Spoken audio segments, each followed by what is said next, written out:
अस्सलाम वालेकुम। नफ्सियात का जहां चैनल पर आप सबको खुशामदीद। मैं आपका मेज़बान जुल्फ़कार अली आज एक नए टॉपिक के साथ आपकी खिदमत में हाजिर हूँ। तो आज हम सोचने की नफ्सियात और सोच के मुताबिक किए जाने वाले फैसलों पर गहरी गुफ्तगू करेंगे। सोचने की नफ्सियात एक ऐसी रोशनी है जो हमारे दिमाग के अंदर छुपे प्रोसीजर को समझने और बेहतर तरीके से कंट्रोल करने में मदद देती है। आज हम इस दिलचस्प मौजू पर रोशनी डालेंगे कि हमारी सोच कैसे काम करती है और हम कैसे इसे अपनी ज़िंदगी में इस्तेमाल कर सकते हैं। तो सबसे पहले हम बात करते हैं हमारे तालीमी निज़ाम के बारे में, जहां अक्सर कहा जाता है कि निज़ाम तुलबा के सोचने की सलाहियत को फ़रोग़ नहीं बल्कि इनकी याददाश्त को फ़रोग़ देता है। हम देखते हैं कि हमारे इम्तिहानों में अमूमन तुलबा से ऐसे सवालात पूछे जाते हैं जिनसे याददाश्त की आजमाइश होती है। मिसाल के तौर पर न्यूटन का पहला उसूल बताएं वगैरह वगैरह। या इस किस्म के सवालात बहुत कम पूछे जाते हैं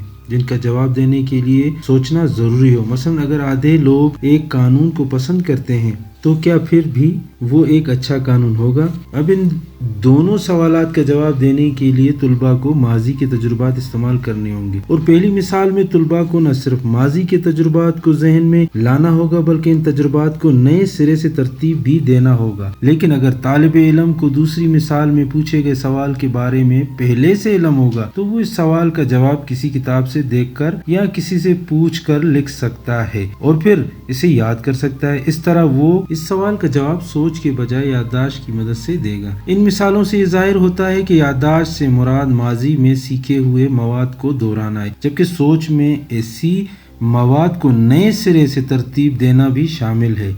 और इन मिसालों से ये भी जाहिर होता है कि सोच और याददाश्त का आपस में गहरा ताल्लुक है। बल्कि ये कहना सही होगा कि इंसान एक वक्त में याददाश्त, इदराक, सोच, मुहर्रिकात और दूसरे नफ्सियाती आमाल इस्तेमाल करता है और उन्हें एक दूसरे से अलग नहीं किया जा सकता। माहिरीन की अक्सरियत इस बात पर इत्तफाक रखती है कि सोच एक अंदरूनी अमल है जिससे वाक़यात और चीज़ों को मुख्तलिफ अंदाज में तरतीब दिया जाता है। सोच एक दाखिली अमल है जो एक इंसान के माजी में किए गए तजुर्बात, मौजूदा हालात और अंदरूनी कैफियत से मुतय्यन होता है।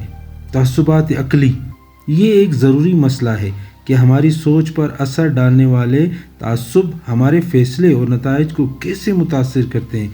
मसलन तस्दीकी तासुब, जहां हम सिर्फ इन मालूमात को कबूल करते हैं जो हमारे मौजूदा यकीन को सपोर्ट करती हो, और एंकरिंग बेस, जहां हम पहले से मुकर्रर हवाला नुक्तों पर अपने फ़ैसलों को बताते हैं। इन सब को समझना हमारे लिए निहायत ज़रूरी है क्योंकि इन तासुबात की वजह से कभी कभार हम गलत फ़ैसले भी कर लेते हैं या फिर बेहतर मौके हम मिस कर देते हैं। इसीलिए अपने तासुबात को पहचानना और इन पर काबू पाना हमारे लिए बहुत ज़रूरी है ताकि हम अपने दिमाग को वजाहत के साथ चलाने के लिए बेहतर तरीके से कंट्रोल कर सकें। फैसला करने का अमल, हम हर रोज़ कई फ़ैसले लेते हैं, अब चाहे वो शख्सी ज़िंदगी के हों या पेशा वराना हो। सोचने की नफ्सियात हमें सोचने में मदद देती है कि हम कोई भी फ़ैसला लेते हैं तो इस फ़ैसले को किस तरह बेहतर बना सकते हैं, और अकल की नफ्सियात के उसूलों के ज़रिए हम ये समझ सकते हैं कि हमारे दिमाग के जहनी और गैर जहनी अमली अमल हमारे फ़ैसलों पर कैसे असरअंदाज होते हैं।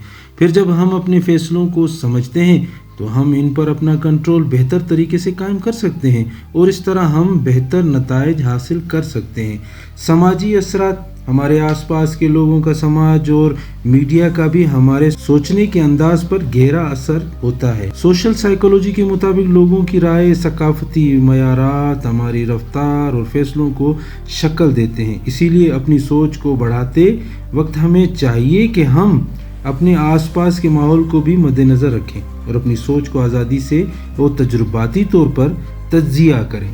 जब हम अपने ज़हनी हालात को समझते हैं तो अपने जज्बात और रद्द-ए-अमल पर काबू रखते हैं और इस तरह हम अपने आप को पहचान सकते हैं और अपने फ़ैसलों को ज़्यादा मालूमाती और गौर फ़िक्र के तरीके से कर सकते हैं जो हमारे लम्हा ब लम्हा मकासद और ज़हनी सेहत को हिमायत देते हैं। तो ये था आज का दिलचस्प मौजू। उम्मीद है आपको ये वीडियो मालूमाती और ख़यालात अंगेज़ लगी होगी और आपने कुछ नया और कीमती सीखा होगा।